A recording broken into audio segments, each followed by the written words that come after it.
Hello बच्चों, let's read the question. The question said that for 100% dissociation of K4 whole bracket FECN whole 6 Van't of factor I is equal to okay तो हमसे पूछा जा रहा है बच्चों कि अगर 100% डिसोसिएट हुआ इस कंपाउंड का तो इसके लिए वेंट ऑफ फैक्टर आई क्या होगा। तो आइए बच्चों निकालते हैं इसके लिए वेंट ऑफ फैक्टर का value and first of all बात करते हैं की कॉन्सेप्ट की कॉन्सेप्ट। तो बेसिकली ये क्वेश्चन आया बच्चों सॉल्यूशन चैप्टर से एंड इसके अंदर हम लोग टॉपिक पढ़ते हैं van't Hoff factor. Van't Hoff factor okay बच्चों। So basically van't Hoff factor होता क्या है बच्चों। वेंट ऑफ फैक्टर आई होता है is equal to observed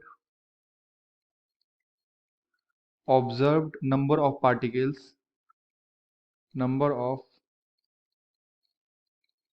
particles divided by number of particles taken. Number of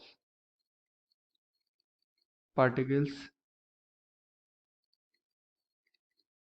taken okay. So basically होता क्या है बच्चों कि जब हम कोई सॉल्यूट कब जब अगर कोई सॉल्यूट डिसोसिएट या फिर एसोसिएट करता है किसी सॉल्यूशन के अंदर, तो जो एक्चुअल पार्टिकल्स होते हैं बच्चों, जो हम लोग एक्सपेक्ट करते हैं कि इतना पार्टिकल्स आएगा, बट उससे वो डिफरेंट आता है ना, उसका जो थ्योरेटिकल वैल्यू जो आता है वो डिफरेंट होता है एब्जॉर्ब्ड से। ओके तो ये जो रेशियो होता है इसी को हम लोग क्या बोलते हैं बच्चों, वेंट ऑफ फैक्टर। और यहाँ पे डिसोसिएशन हो रहा है, हमारे पास एक सॉल्ट है और ये 100% डिसोसिएट कर रहा है। डिसोसिएशन और कैसा हो रहा है डिसोसिएशन बच्चों, यहाँ पे 100%। यानी कि अगर हमारे पास ये सॉल्ट है K4FeCN होल 6, तो ये किस में बेसिकली टूटेगा बच्चों, ये ब्रेक करेगा आपका K प्लस में, और यहाँ पे 4 है तो यहाँ पे 4 से अपने को मल्टीप्लाई करना पड़ेगा।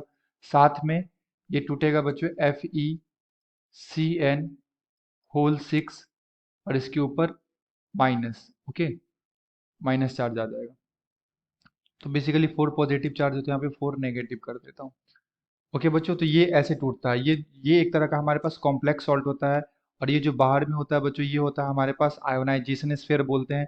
और जो ये ब्रैकेट के अंदर होता है इसे कोऑर्डिनेशन स्फीयर बोलते हैं। तो जब भी आप इसे सॉल्युबल करोगे किसी सॉल्वेंट के अंदर डालोगे तो इस तरह से ये ब्रेक करता है। ओके सो अगर मैं यहाँ पे बात करूँ बच्चों टी इक्वल टू 0 पे, तो इसका कितने मोल है, 1 मोल है। तो इसका कितना फॉर्म करेगा, 0 and 0। T equal to T पे जब इसका डिसोसिएशन हो गया तो यहाँ पे 100% डिसोसिएशन लिखा हुआ है बच्चों, यानी कि इसका कोई भी मोल नहीं बचेगा।